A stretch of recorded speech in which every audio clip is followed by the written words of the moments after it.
সম্মানিত ভিউয়ার্স, আসসালামু আলাইকুম ওয়া রাহমাতুল্লাহি ওয়া বারাকাতুহু। আশা করি সবাই আল্লাহর অশেষ রহমতে ভালো আছেন, সুস্থ আছেন। এই চ্যানেলে আর একটি নতুন গুরুত্বপূর্ণ ভিডিওতে আপনাদের সবাইকে স্বাগতম।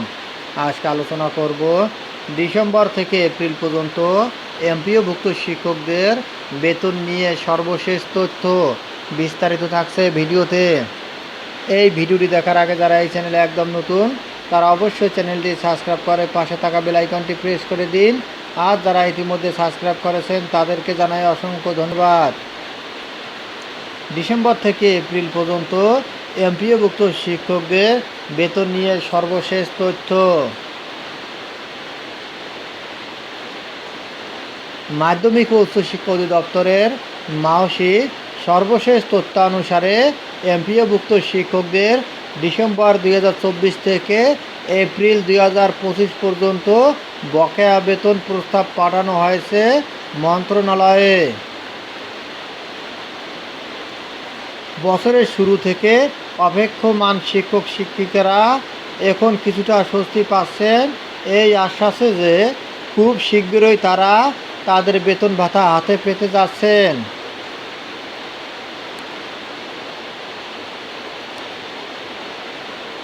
মাসি ও শিক্ষা মন্ত্রণালয়ের কর্মকর্তারা নিশ্চিত করছেন যে এপ্রিল মাসের প্রথম ধাপে মোট 3,78,907 জন শিক্ষক কর্মচারীর বেতন ভাতার প্রস্তাব মন্ত্রণালয়ে গেছে। এর মধ্যে 2,91,518 জন স্কুল এবং 87,389 জন কলেজ পর্যায়ের।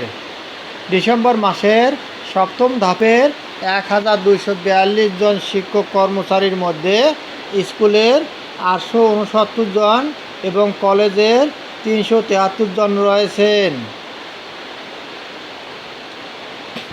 জানুয়ারি মাসের চতুর্থ ধাপে 1,556 জন শিক্ষক কর্মচারীর প্রস্তাব পাঠানো হয়েছে। স্কুল পর্যায়ের 1,116 জন এবং কলেজ পর্যায়ের 440 জন এতে অন্তর্ভুক্ত।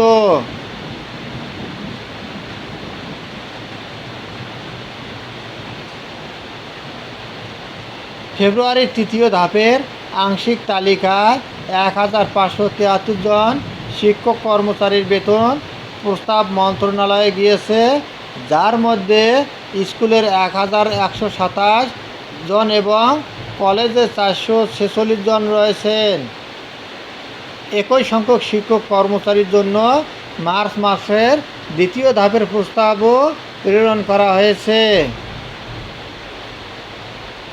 এই প্রক্রিয়া শিক্ষা মন্ত্রণালয়ের সরকারি নীতিমালার অংশ হিসাবে ধারাবাহিকভাবে সম্পন্ন হচ্ছে এবং শিক্ষক কর্মচারীদের দীর্ঘদিনের দাবির প্রতি সাড়া দিচ্ছে।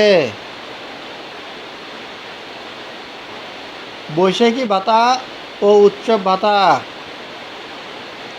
ডিসেম্বর মাসের প্রস্তাবে বৈশাখী ভাতা এবং উৎসব ভাতা অন্তর্ভুক্ত ছিল বলে জানিয়েছেন মাসির মহাপরিচালক অধ্যাপক ডক্টর মোহাম্মদ আজাদ খান।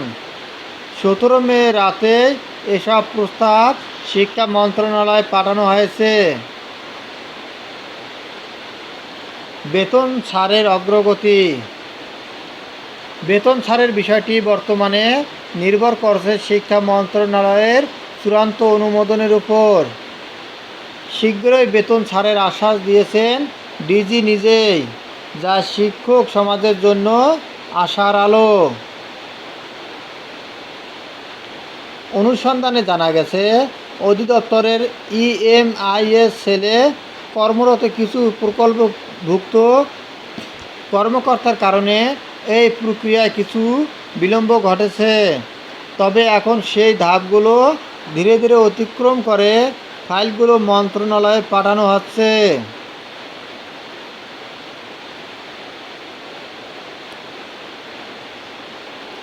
শিক্ষকদের প্রতিক্রিয়া ও দাবিসমূহ।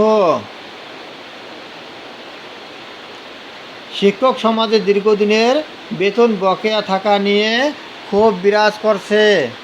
জাতীয়করণের দাবি এবং শিক্ষা অধিদপ্তরের ঘেরাও কর্মসূচির মাধ্যমে শিক্ষকরা তাদের আওয়াজ তুলছেন।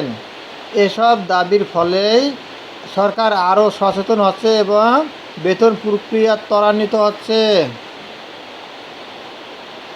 পরবর্তী পদক্ষেপ কি? বর্তমানে সকল ধাপের প্রস্তাব যাচাই বাছাই শেষে অনুমোদনের অপেক্ষায় রয়েছে। অনুমোদন পাওয়ার পরই সংশ্লিষ্ট ব্যাংক অ্যাকাউন্টে শিক্ষকদের বেতন পাঠানো হবে। শিক্ষকরা অনুরোধ করছেন যেন ভবিষ্যতে এই প্রক্রিয়াগুলো আরও স্বচ্ছ এবং সময় মতো সম্পন্ন করা হয়। বর্তমান পরিস্থিতিতে বেতন নিয়ে শিক্ষকদের উদ্বেগ কিছুটা প্রশমিত হলেও তারা চাইছেন সময়মতো বেতন প্রাপ্তি নিশ্চিত করা হোক, যাতে তাদের দৈনন্দিন জীবনে আর্থিক অনিশ্চয়তা না থাকে।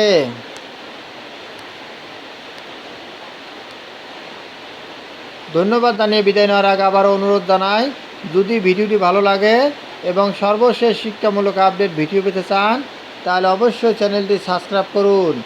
ধন্যবাদ সবাইকে।